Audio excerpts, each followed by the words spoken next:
Tell me about this presentation tonight, and also tell me how you got interested in Broadway Lake. Well, I'm Alison Darby, and I've actually lived on Broadway Lake since 1984 when I came as a new bride to a small little cabin that we ended up tearing down 5 years later and built a little larger house there. So Broadway Lake has been in my family, my husband's family, and all of our blood for a long time. Why has it been important to Anderson County, that lake?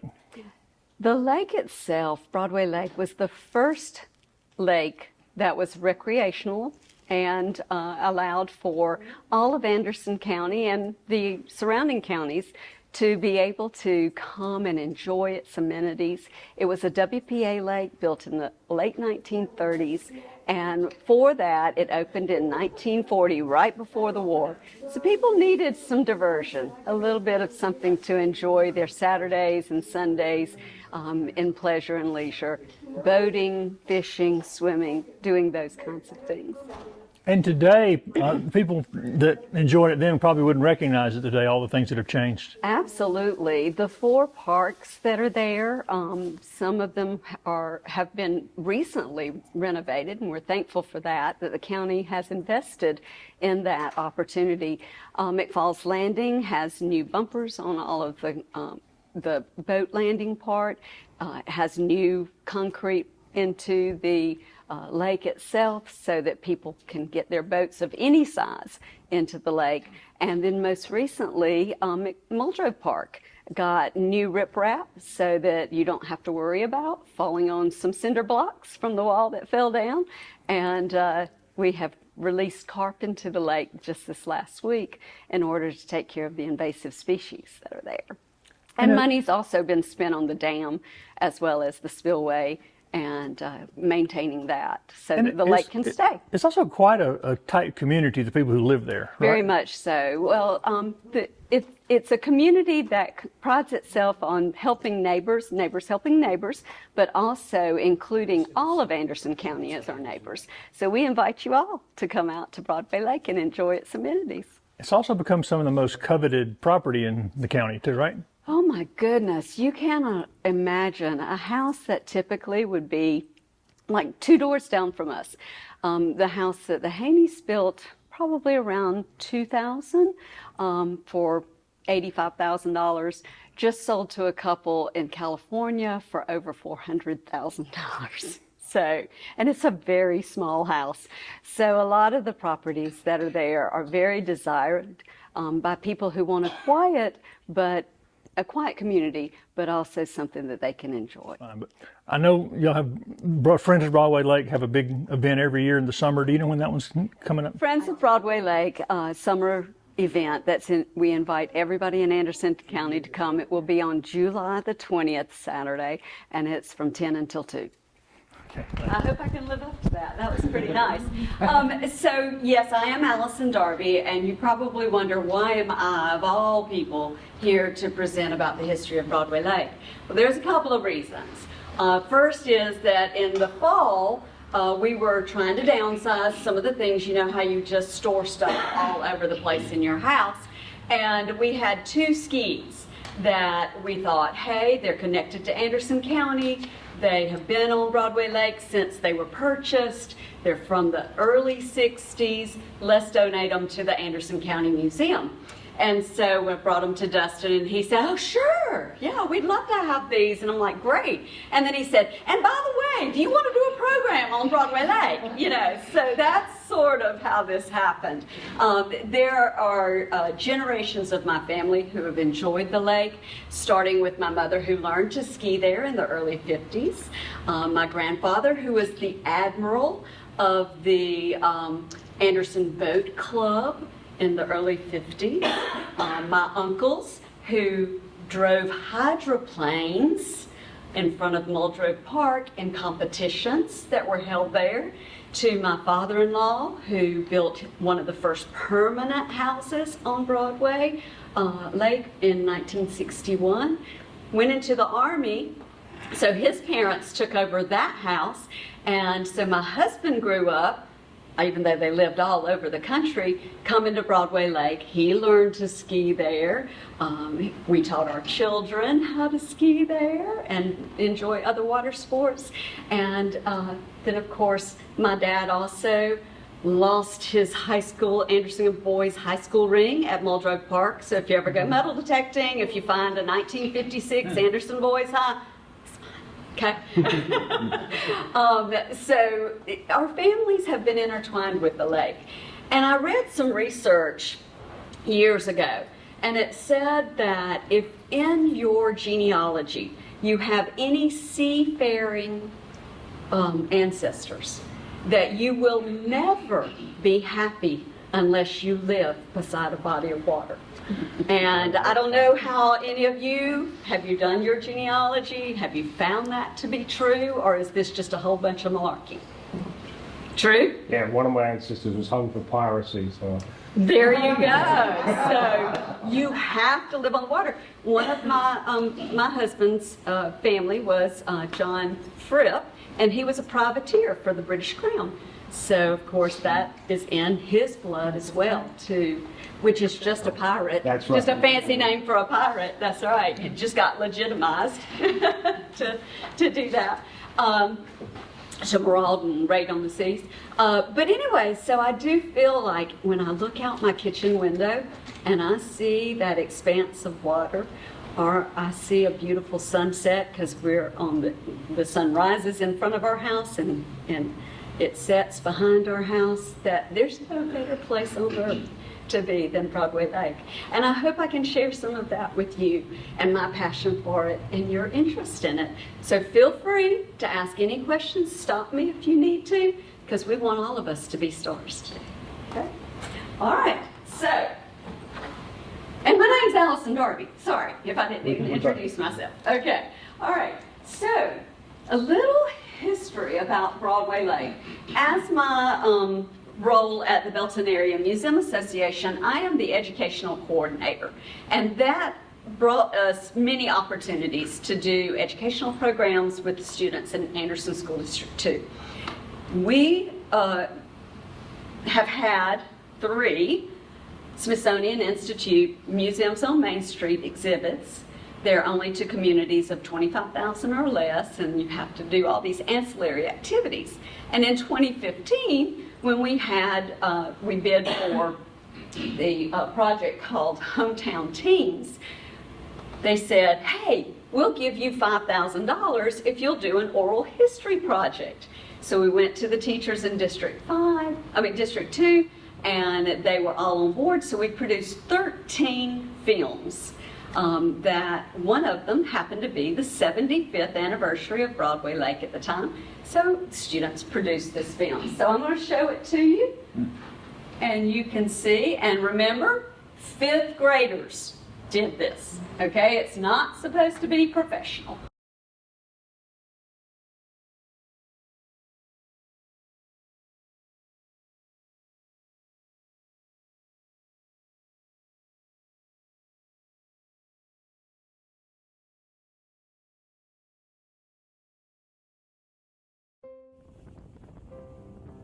Although small, Broadway Lake provides a lot of recreational opportunities for the people of Anderson County. Built in the late 1930s as one of the projects of President Roosevelt's WPA, the lake opened to the public on June 16, 1940.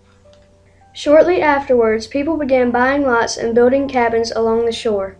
I had a cabin when I was about 6 years old, and it was very different from now. There was no running water, we had no bathroom, we had outhouses up the hill.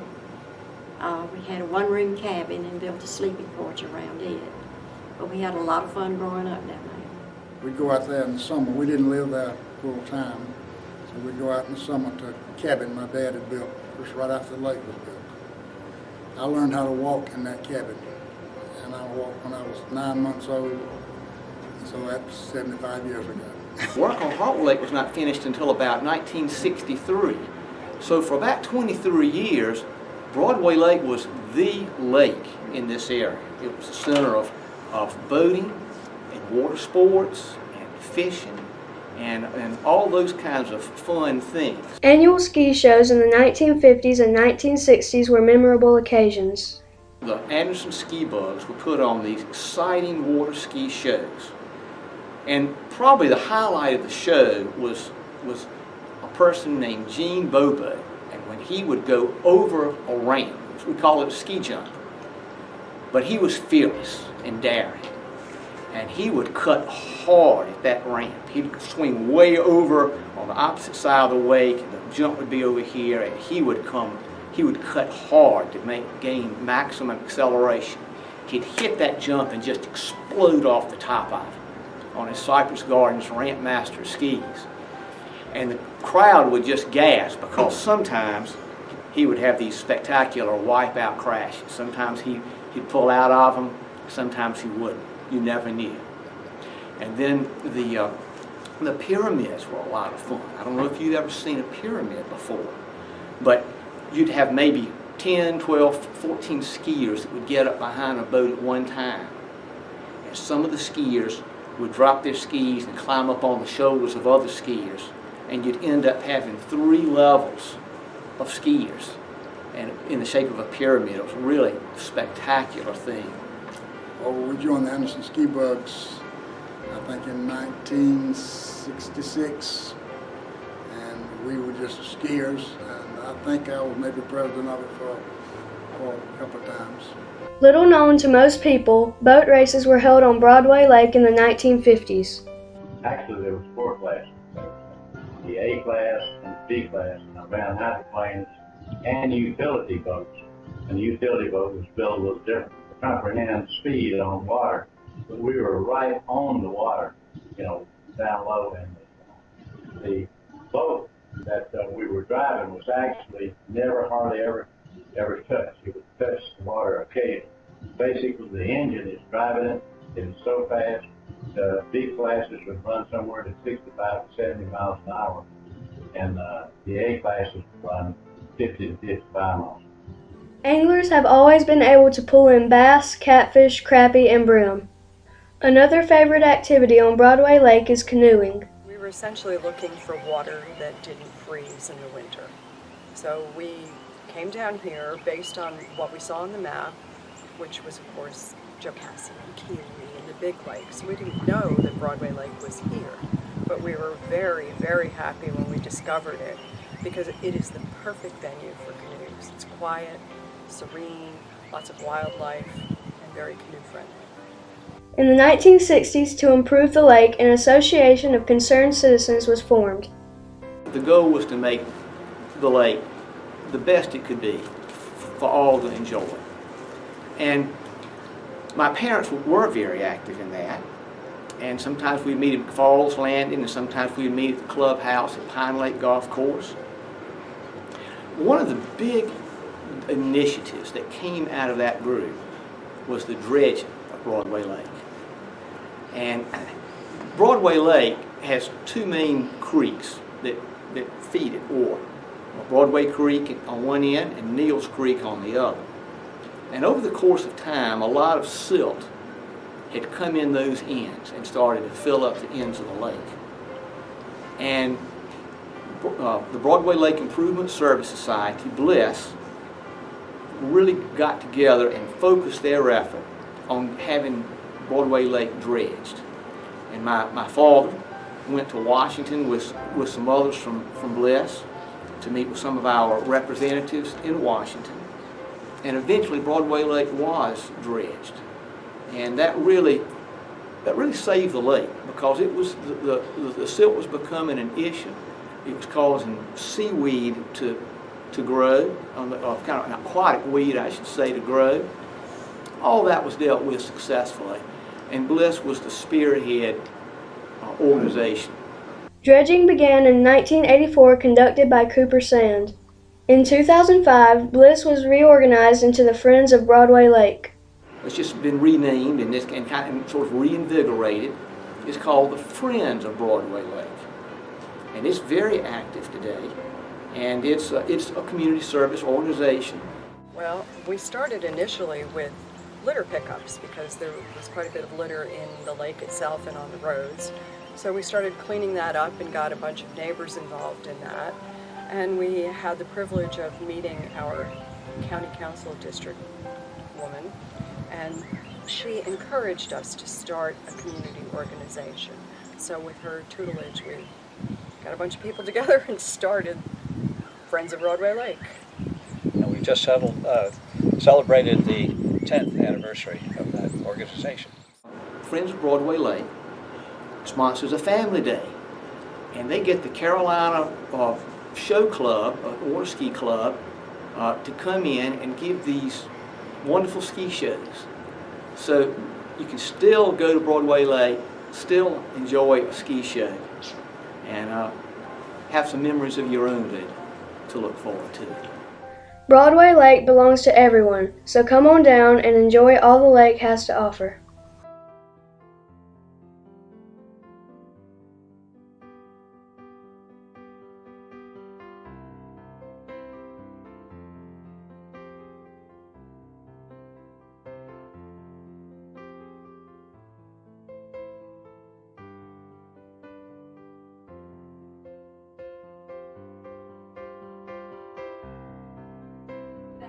Oh, yes. Where is it? I'm new Where in is town, Broadway so I Lake? don't know where it is. Okay, so the easiest way, I think, no, I don't. All right, this is Anderson County in 1877. All right, so Anderson Courthouse is right here, and this is Broadway District, and here is Broadway Creek, and here is Neal's Creek, and Broadway Lake is right there. Okay. So now, if you are going to go towards Felton or Honeypath on 76-178, you get to a little store called, it's a, well, I was going to send them down Broadway Lake Road first. So it's a 7-Eleven. All right, so the 7-Eleven, that's Broadway Lake Road. And if you go down 2-3 miles, you'll get to McFalls Landing. And that is the public boat launch. And it has a wonderful clubhouse that's available for rental. There's lots of weddings there, lots of parties, anniversaries, and things like that at that location.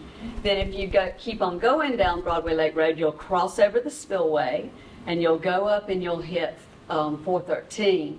And then you'll come back down Shirley Store Road and then hit Lakeside Drive, and you'll be on the Belton side of the lake. So Lakeside Drive, Serena Circle. So, yes, if you go down Broadway Lake Road, and instead of continuing down Broadway Lake Road, you take a right. Excuse me, if you go down through there before you hit 24, right, or 28? 28.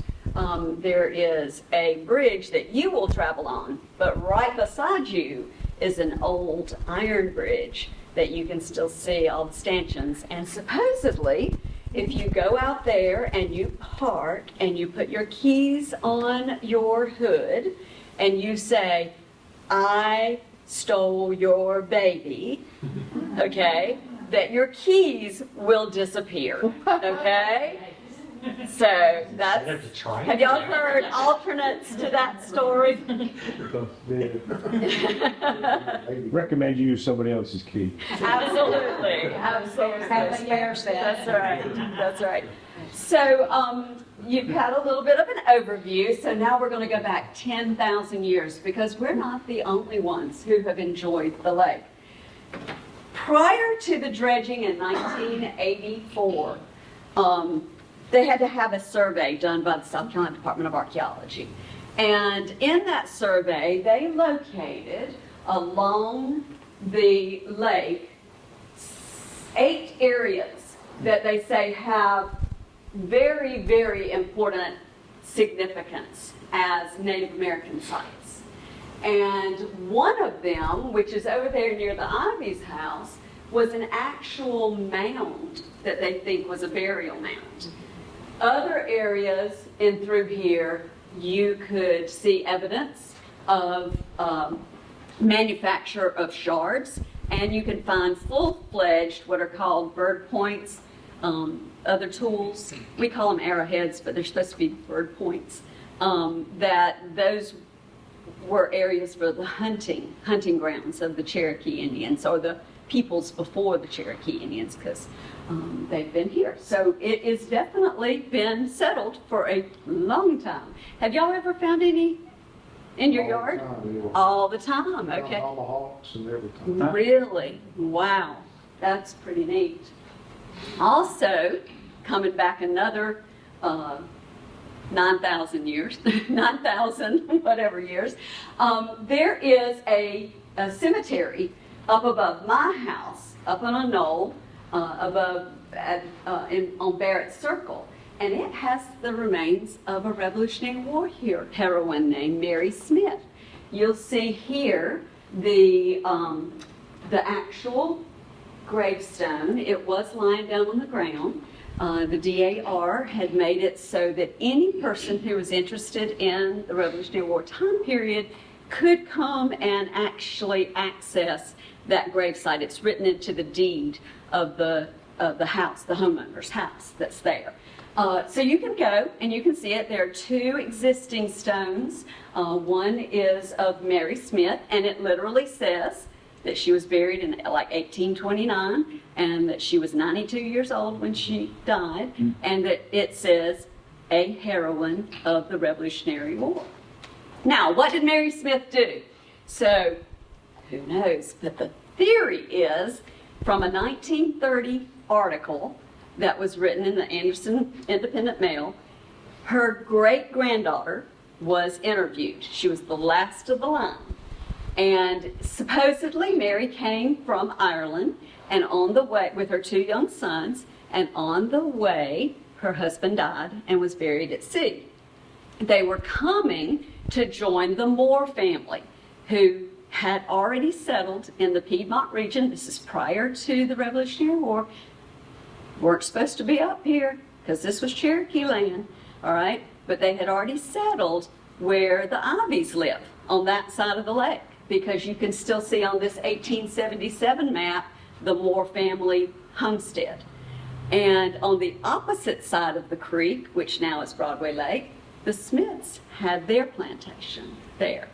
And so she was, the two Moore boys joined the Patriots, and they were stationed all over South Carolina, North Carolina. All those places ended up in 96.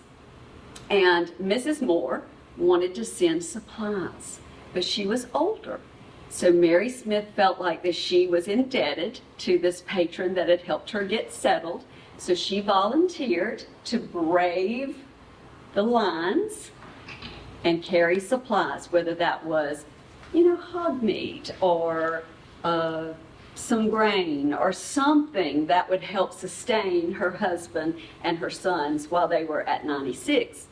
So Mary Smith supposedly, on horseback with saddlebags filled, rode through the picket lines, slept during the day, rode at night so that she wouldn't be caught, and made it to 96. Whether that's true or not is up for debate, but you have to agree that if that tombstone was put down in 1829, there would have been people that would have refuted her claim that she was a Revolutionary War heroine. So we have to accept some of the truth of that story. So Broadway Lake area was literally settled prior to the Revolutionary War in this area. And of course they knew it as Broadway or Bradaway at that time. Also, Mary got a land grant in 1786, and I've got the land grant, a copy of it in my folder over there, because women didn't have the right to own property at that time. So, well, you could have a dowry, but it wasn't very common to have a woman's name on a deed and a land grant. So that was interesting. And then of course we have some men here who helped build the Broadway Lake. It was Anderson County's first public lake. And then here's another picture of my uncles in the hydroplane boats. Did you understand Uncle Ben when he said that the boats did not touch the water? Can you imagine going, and these were made out of wood. I have seen them for myself. They're made out of wood. They easily, when you hit a wave, you could crash. And he tells the story that he was racing and he was doing really well and he was right behind another one of the racers. And that racer kicked up a wake somehow and he hit the wake and it sent him up and nose dove his boat so that he was under the water a good 20 feet because of the acceleration of getting knocked down and coming back up with other racers coming this way. He said, I had a come to Jesus moment, okay, at that point. He really did. But he said it was fascinating doing it, and they did it for years and years and years. And they raced all over the Southeast. Also, the Abney. Does anybody know who the Abney family is? Abney Mills, Greenwood family, Belton, they own Belton Mills. They had a cabin out on Broadway Lake. And so it's in the narrow strait. It's got the lattice work underneath. And it was used for parties. So if they wanted to celebrate the Belton Mill team for winning the championship, the Anderson County Championship, they would go give them a steak dinner. Yay. Or if they wanted to celebrate the Women's Society for doing something great, they would have a party out there. So it was a nice cabin. I think Elliot Holman's sister actually bought it from the Abneys, renovated it, and then it's been sold like 4 or 5 times since then. Okay. Any questions about anything here? I had a question. Oh, okay. You said there was another tombstone on that site? Yes. Hold on, I'll tell you who it is. His last name was George, George, and he was an Esquire. So he was a lawyer. And he was 72 when he died. And all we can find is that a lot of Mary Smith's documents were signed by him. Okay. So there's also the speculation because of where the graves are and where they're located. Remember I told you my house faces the east and the sun sets in the west. That in the history of Belton, Broadway Presbyterian Church was somewhere in this area, in the Broadway area. And when the city of Belton was formed in 1855, they took the church down and moved it with a wagon, and it became the Belton Presbyterian Church. Now, if that's true, and another story my aunt told me is that when she was a young girl, she grew up on the lake in the house that my father-in-law built. She said she would walk that circle through there, and every time the county would come and grade it, she would see the bones of people that were in the red clay bank there because they had cut the road through. And so there were multiple graves there, not just the 2 that remained, but I think because those 2 were more wealthy, had a better tombstone, and they were more inland than some of the other graves. So the speculation is that the Presbyterian Church might have been on that site because it's on a knoll, it's way above where it is. Is that considered Belton address? No, it's an Anderson address, but it's only 7 miles from Belton and it's 7 miles to Anderson. So sorry, I was wondering because I didn't think it was Belton. But we say it's the Belton side because it's as close to Belton as it is to Anderson. Oh, okay. Yes. But George is the last name George is interesting because you will find that a lot of the Catawba Indians' last names are George, and that is because there were British citizens that intermarried among the Catawba Indians, so that George Esquire, if you trace him, you find him in Pendleton, you find him in some of the other areas. What do you mean when you say Catawba Indians? The Catawba Indians were an Indian group that are over in Rock Hill area and all of that. They still have their reservation there, and they have their own unique tribal community. They have there's an actual museum that studies the Catawba Indian, and we've actually had presenters come to the Belton Museum to present the information about the Catawba Nation. So there's a Catawba River in the Catawba County in North Carolina, the Hickory. Which would be the same Indian group, Native American group. Yes, yes, definitely. The school was in George. Were you? Catawba folks with the last name George. Yes. George and Blue. Those are the two surnames I remember. Yes, yes. So did they share the land with the Cherokee, or was it different times? They the same time period. The Cherokee were, Native Americans were just like any other. Like if you were British and you were Irish and you were whatever, your heritage was maybe considered different, even though you shared some unique same characteristics. But the interesting thing is the Cherokee sided with the British. The Catawba sided with the Patriots. So they got to keep their land. The Cherokees got moved when the United States was formed. But you are welcome to look through this, and it'll show you the topographical map of where it's located. And then this was a picture from the 70s of what the tombstones look like. And then this is what they look like on the ground. And this was a project that was taken on by Julia Barnes and her husband and Tim Drake, if you know them. So here's a picture of Mr. Barnes and Tim, who actually set the stones back up and put a sign there that shows that you can enter and egress there. And so this is the deed that says that you're supposed to be able to go. And all that. Is it on the Barnes farm? No, ma'am, it's right above my house, right off of Serena Circle. They just were interested because Julia's a big DAR proponent, and so they said, hey, we do it. They took $200 and got the materials and supplies and set the stones back up. Thankful that they did, because they're preserved a little bit more.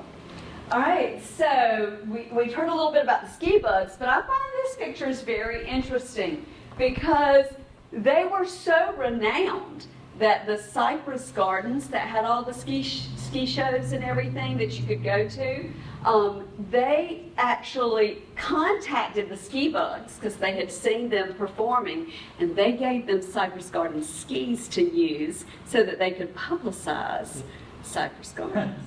So I thought that was really neat. So that's a group of guys, and that's a group of girls there.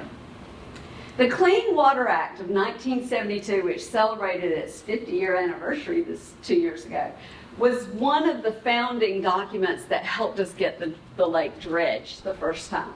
Now, when I was a teenager and we were skiing, there was sawgrass that had grown up on our end of the lake. And we're talking about the grass that really cuts you if you run through it. So the boat had actually made enough of a path that you could get out to the big part of the lake, ski, come back in, and you'd better get in that boat before you hit the sawgrass, because your legs would be torn slap up. So it was very important to get the lake dredged, because it was at about 2 feet deep there. Okay, we're getting there now. We really are. But the dredging actually happened between 1984 and 1985 for 2 years. We were living there at the time. The dredge was right outside of our house. Every morning we woke up to every morning. But we lived through it because we knew it was going to be great, because now, then, after it was finished, off of our dock was 12 feet, not 2 feet. So we'd like to get back there now, because it's 3 feet now off of our dock, because the sediment has filled in. So it does belong to all of Anderson County, and you can utilize its facility. People need to realize that it does not just benefit the citizens that have property around Anderson County. Several years ago, you used to have a boating pass to put your lake in to the boat, and it was $2. I mean, it was negligible. It became very difficult for the county to supervise that, so they just gave it up. But the thing is, they found in that first year, the ones who actually did leave the money in the box, that it was utilized from lots of zip codes that had nothing to do with, you know, the people who live on the lake. So as you look at A-tax money and H-tax money and you see what are recreational opportunities that are available that draw people from all over into your area, Broadway Lake is one of those gyms that is underutilized. Those people come down from Tennessee and North Carolina to fish. I meet and talk to them every year. The same guys have been coming for 30 years from Tennessee. Every year they come in February. And when I was talking with DNR, they had the suspicion that the hydrilla didn't come from upstream, that it came from boats from outside of our area, especially boats that might have been on Lake Murray or some of the other areas that have the hydrilla, and it traveled with the boat. So tourists gave us a wonderful blessing. Also birds too. And birds, that's right, that's right. But what does Broadway Lake have to offer? It has so much to offer. It has boating, it has paddle boating, it has golf, it has fishing. And like I mentioned before, the most beautiful sunsets that you could ever enjoy. And so let's talk about a few of those.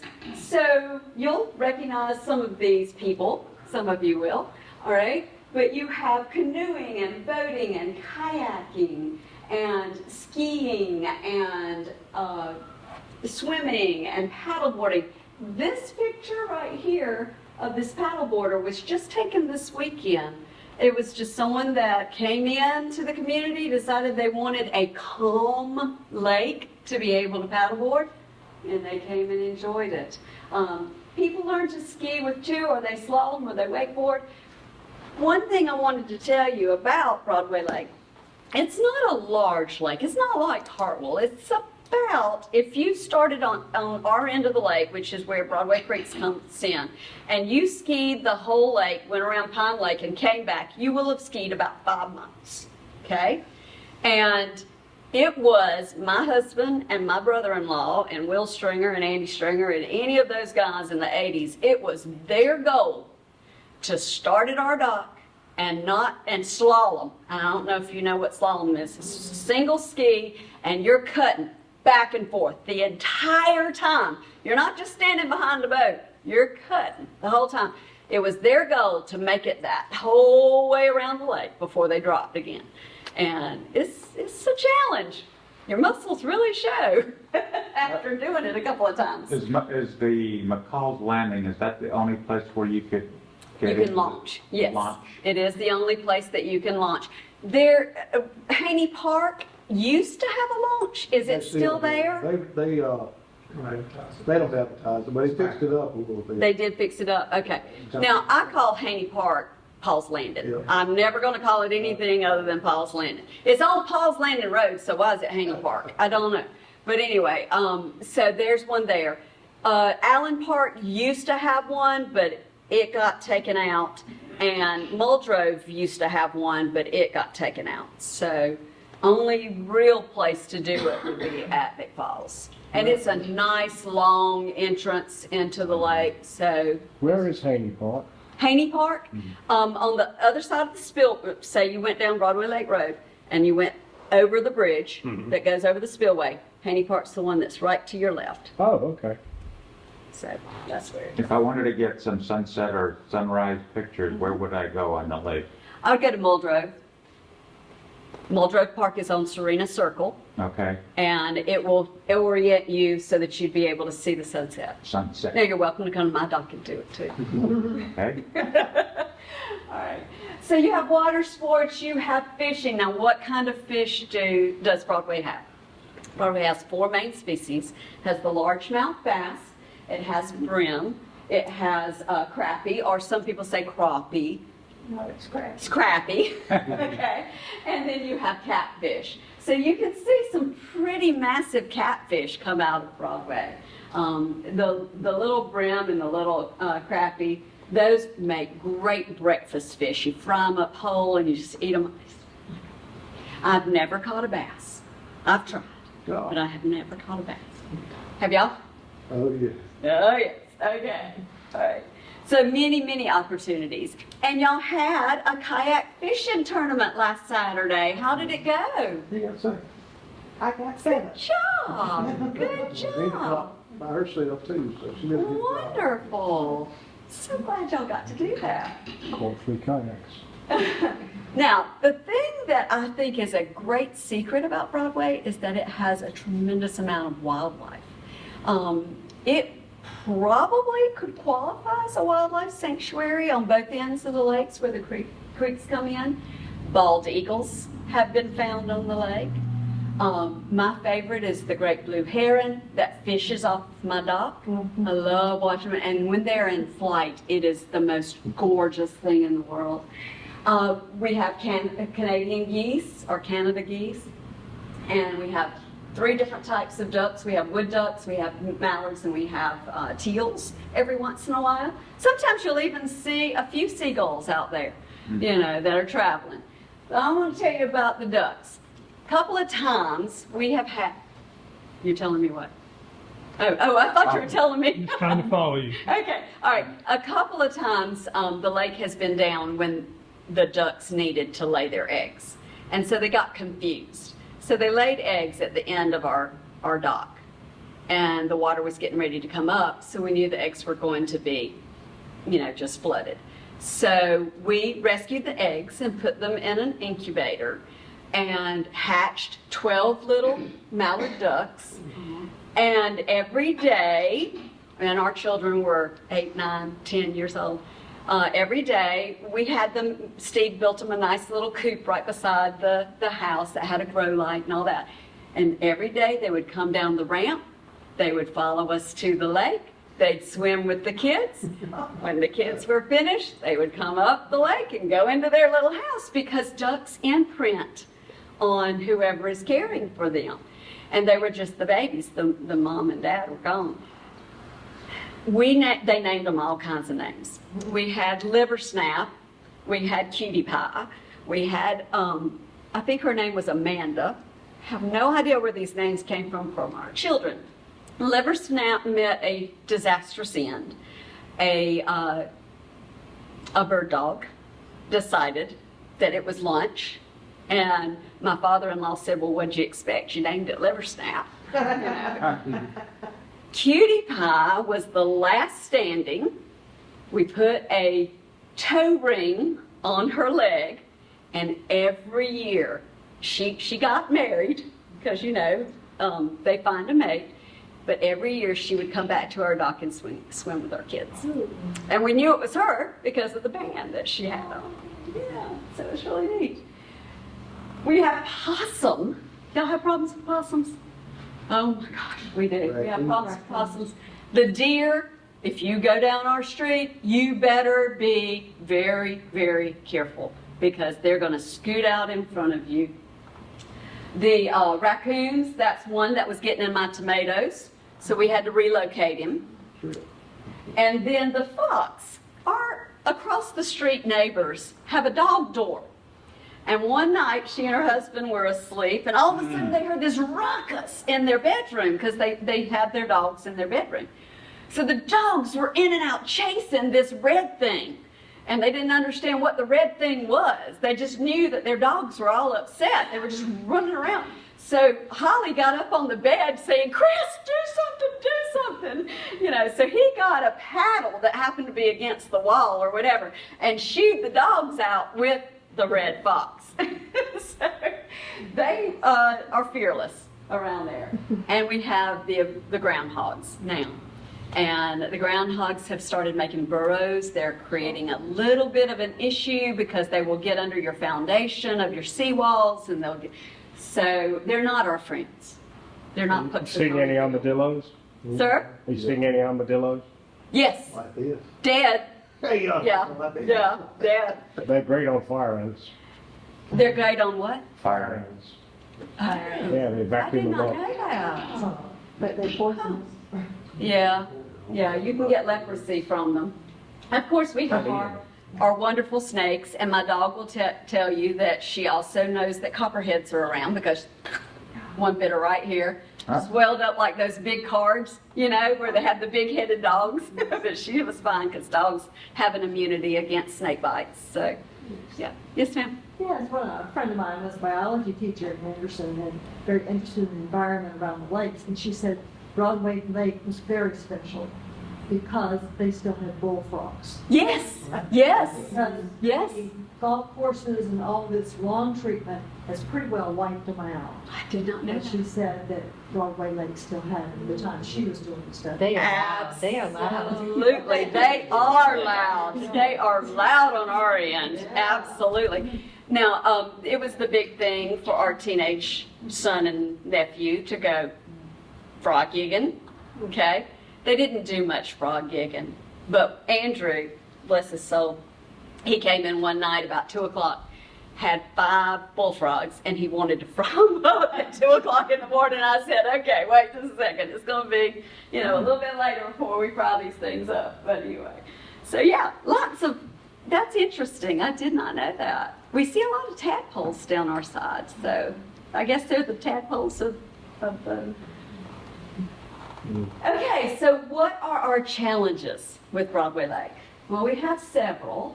One was the spillway, and several times either the gates didn't get closed in time and our areas have been flooded, or the gates got damaged during a flood, and so therefore we had no water in front of our house. They got damaged so badly that in 2015 they had to let the lake down for a long period of time, an entire summer. And it took until 2017 to get them repaired. And so here's the program that Anderson County put together for us to enjoy that it was back in work. It was back up and going. So that is an issue, the infrastructure.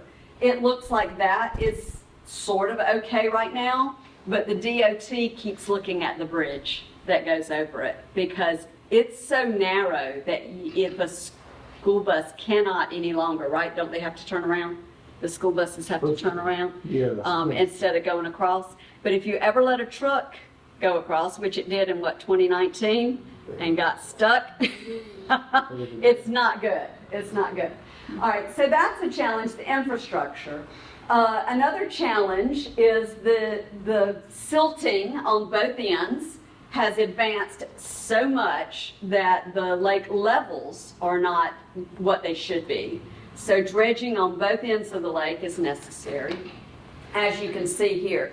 Do you see all this silt that has advanced here? That's why there's only 3 feet off my dock right there. And then that's the other end of the lake. These were aerial views that Elliot, I think, took, or somebody, with a drone. Columbia came up. Yeah, person from Columbia. Okay. Now, last year, we started seeing, because the depth of the water is not so good, we started seeing hydrilla. There's also 2 other species of invasive plants that are growing in the lake. And this was after the drawdown in 2015 when they were repairing that. Trees literally grew in front of our house, and it took quite a while to get those gone. And then last year, because the quality of the lake in front of our house was so poor, we had an algae bloom. And the algae bloom was so that nobody should go swimming because you'd get eye infections at that time. But thank the Lord, Anderson County, Friends of Broadway Lake, and South Carolina DNR got together and came up with some grass-eating carp. And so I think Jody, where are you? You're right there. There's you, and there's John, and WYFF came out, WSPA came out, and they released 450 carp to go to both ends of the lake and get rid of they are sterile. So if you have any friends or neighbors that fish in Broadway Lake, if they catch a carp, tell them to send it back because we need them. Now, they cannot procreate, they're sterile, so you're not going to have to worry about the brim or the crappie or the bass or the catfish getting messed up. So That was a wonderful, wonderful, wonderful thing that happened just last week. Just last week. So, why would you want to be a part of Broadway Lake? Because it is a lake that community is very important. And there are some things that you don't get to see anywhere else. In December, people will decorate their boats with these lights, and they go all the way around the lake, and it's such a beautiful light show. In the summer, which is coming up, June 8th, I believe, they will do the summer boat show, and there are people that will decorate like this one is decorated as a Norse type of, long boat. We've had the Flintstones. We've had all kinds of very creative ways that boats, and they do a parade throughout. We have the family day every year, and this year it is July 20th from 10 to 2. You can see beautiful fireworks on July 4th, and every other year you'll get to see it on New Year's Eve, because every other year the lake is down on New Year's Eve, so you wouldn't be able to see it. And then you can use somebody asked McFalls Landing. That right there is a picture of McFalls Landing and the beautiful community building that you can rent. You can also volunteer. Mentioned before was the Friends of Broadway Lake getting together for the litter blaster, and they do a log out every year. And as the lake gets shallower and shallower, more and more logs are getting stuck on that end as they're coming into the flow, so that just makes it even shallower. But if you're interested in more activities or to join us, you can go to the Friends of Broadway Lake website. It's wonderful. Y'all have done a great job with it. And you can find out more information about it. So, who's going to be a star now? Do you have any questions? The July 4th fireworks, do they go from McFalls Landing? Where do they launch those? I didn't hear you. The July 4th fireworks. They'll be on July 5th this year. Oh, okay. And it's migrated to a pontoon boat that gets pushed out into the lake. Okay. And they get shot off of a We pontoon wire them boat. all together, and he's got remote control to shoot them with. It's pretty cool. It is very, very cool, and we thank you for doing that every year too. It is amazing. Absolutely. Any other questions? I do have a question for you. What does it take to, do they still do the historical markers, like high shoals? What does it take to qualify for one of those? Broadway Lake designated for It one of should those. not be an issue, but it's going to cost you about $2,500 to $3,000. That's for the sign or for all the That's for paperwork? the signage. Yeah, the paperwork is part of the South Carolina Archives Department. Could you help us with I that can. if we I can. decided just to take up money specifically earmarked for that Where would project? you like the sign to be? McFalls Landing, I McFalls think. Landing, sure. I mean, you may have some better ideas about where to put it. No, that's perfect. I think that'd be a nice legacy to leave. Absolutely. And it takes about 1.5 years to get it done. And, I've got resources I can certainly But put with you all on. the history of the lake, I think it'd be appropriate. Absolutely. I think it's a great idea. Anybody else? Like on the outside perimeter, I know they measure lakes with like a perimeter in miles. How many miles is it? So if you started at our dock and you went all the way around, it would be 5 miles 5 miles. if you did that. It's like 300 acres, 320 It's a acres. 300 plus acre It's like a lake. horseshoe, pretty much. Yes, it is. And here's a picture of what it looked like in 1952. It hasn't changed much. More roads have been built since then. Yeah, and houses, definitely. Is there any sections that are trails that you can walk around the perimeter? You can't walk around the perimeter. I didn't think so. Now, we were told at the time that we put our fence on both sides of our property that we had to have a gate at the bottom, because at the time it was a Corps of Engineers lake, and you don't own the last 3 feet of your property on a Corps of Engineers lake. And you're supposed to be allowed people to fish off of the People don't do it, but I mean, we have gates on both sides of our fences just for that reason.